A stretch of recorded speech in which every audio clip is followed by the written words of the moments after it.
बदलापूर येथून रेल्वेने प्रवास करणार असाल तर आजची ही आनंदाची बातमी रेल्वे प्रवाशांसाठी असणार आहे।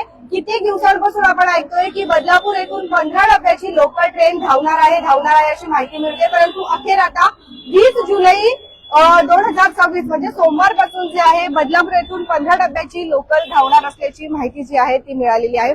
मात्र हा आनंद काही क्षणापुरता असणार आहे, कारण लोकल ट्रेन जी आहे 15 डब्याची खरं तर सकाळच्या सुमारास म्हणजे ज्यावेळेस आपल्याला जास्त प्रमाणामध्ये लोकल ट्रेनला गर्दी पाहायला मिळते त्यावेळेस असायला हवी होती, पण आता जी काही लोकल ट्रेनची 15 डब्याची लोकल करण्यात आलेली आहे तिचा टाइम जो आहे तो आपण सध्या बघून घेणार आहोत।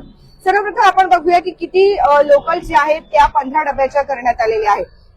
तर मिळालेल्या माहितीनुसार अगोदर जे आहे त्या साधारणतः 22 गाड्या ज्या आहेत त्या धावत होत्या, मात्र त्याच्यामधल्या आता 15 डब्या ज्या आहेत ते आपल्याला 15 लोकल या जास्तीच्या पाहायला मिळणार आहे, म्हणजेच एकूण 32 पर्यंत जे आहेत लोकल होण्याची शक्यता वर्तवली जाते। तर आपण आता टाइम टेबल काय आहे ते बघण्याचा प्रयत्न करणार आहोत। सर्वात पहिली बदलापूरची माहिती घेतोय म्हटल्यावरती आपण